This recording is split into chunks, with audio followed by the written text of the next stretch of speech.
So, you decided to rob an ancient tomb. You ignored all the warnings, and now you've got an unstoppable mummy stalking you everywhere trying to kill you. Well, I can't help you with that, but one thing I can help you with is learning about mummies in comic books.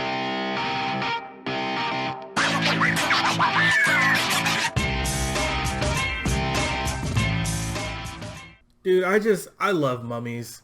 They're so cool. There's just something crazy about their aesthetic, you know? It's Egyptian, it's dry and sandy and undead. I don't know, there's just something about it that appeals to me. I mean, look at this cover. This guy is unstoppable. He's got a girl in one arm, explosive karate chops in the other. That's how you know this guy's a serious dude. You can't go toe-to-toe with a mummy. You mess with their tomb, that's it. He's coming for you and nothing's gonna stop him. Well, actually, this mummy isn't as cool as all that. Unlike the other monsters in this series, this guy was a one-shot. He didn't get as much attention as the others did. He didn't get as big a run. He appeared in a line of comic books known as Supernatural Thrillers, which was a series devoted to other movie monsters, including like the Headless Horseman and the Invisible Man. We'll cover those two at some point. It's on the list. But this issue is all about the living mummy. Well, I shouldn't be so hard on the guy, actually. Technically, this was supposed to be a single issue, but I guess the mummy was so popular that after this was issue 6. He appears in issue 5, then there's issue 6. Then he comes back in issue 7 and continues all the way through 15 as well. He finishes off the series himself. They really do flesh out his story, but unlike the other monsters, of course, he doesn't do much in any way of sort of crossovers. In fact, this is pretty much his entire history. He does after this cameos in other books, but we'll may or may not get into that. A little background information. Okay, so there's two types of mummies, right? There are mummies which are born of royalty, and they are magical and intelligent, and often at least moderately attractive. Then there are the other type of mummies. These mummies are undead brutes. These are guys who are mummified because they have tremendous loyalty to their masters.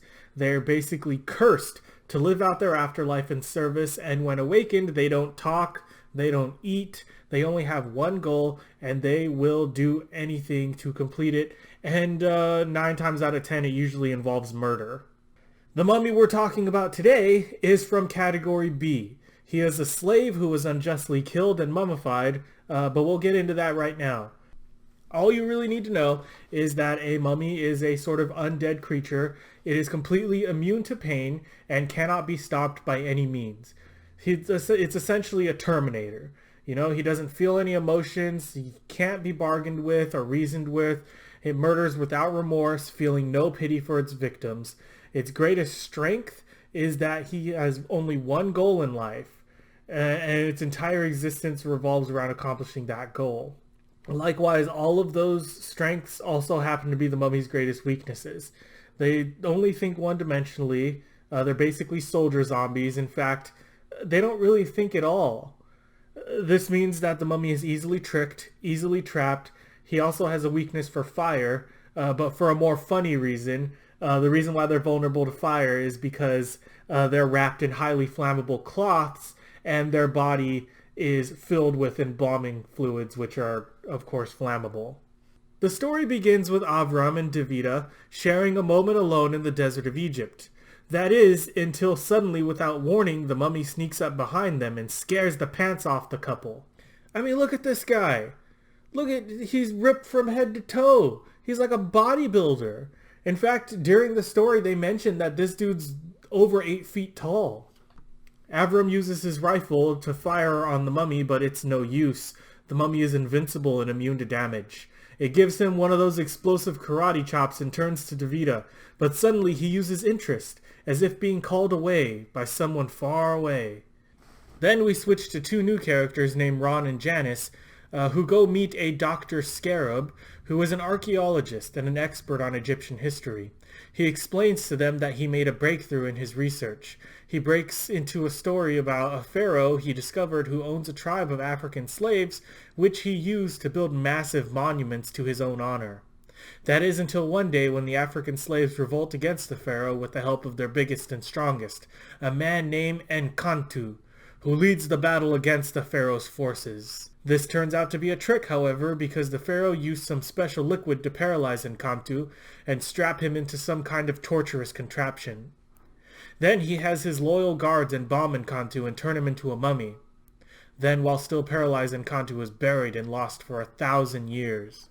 So then they discuss the possibility that Enkantu might still be out there in suspended animation somewhere, and it's funny because Ron is completely against the idea. He thinks it's completely crazy, but as we see in the next scene, it's obviously true. Outside we see the mummy stalking the streets, almost as if he's going somewhere, but he doesn't know how to get there. A car comes rushing in and crashes into him, but he is so powerful that it doesn't do any damage to him.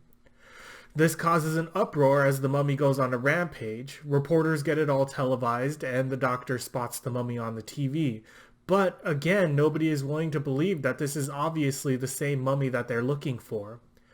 He gets Ron and Janice and heads out to quell the rage of the mummy. However, after they leave, the mummy enters their office. At that point, the mummy loses his power and falls unconscious.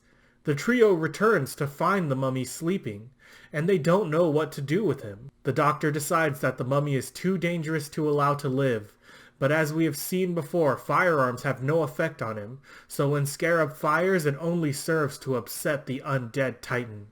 They should have left him alone, because now he's back to being upset. The police try to use tear gas to stop him, but it only slows him down. Then the mummy uproots an entire phone pole from the ground and tries to use it to defend himself. But this turns out to be a mistake because the exposed electrical wire come into contact with some water he's standing on. The issue ends with the mummy being horribly electrified. He drops down unconscious again and everybody breathes a little easier. They hope that he never wakes up again, but as we know, it's only a matter of time before the mummy returns. So that's all they wrote for this one. The mummy, of course, would return in issue 7 and continue with his own storyline to finish off the series to issue 15. Unfortunately, I don't have time to read all that, but I will get to it. I will, trust me. In the meantime, why not subscribe to my channel? And if you want to support me, you can check out the links in the description where you can do that. Also, in case you're wondering, this is what a real-life mummy looks like. I was curious. I don't know. Maybe you were. Anyway, I will see all of you in the next one. Until then, keep reading comics.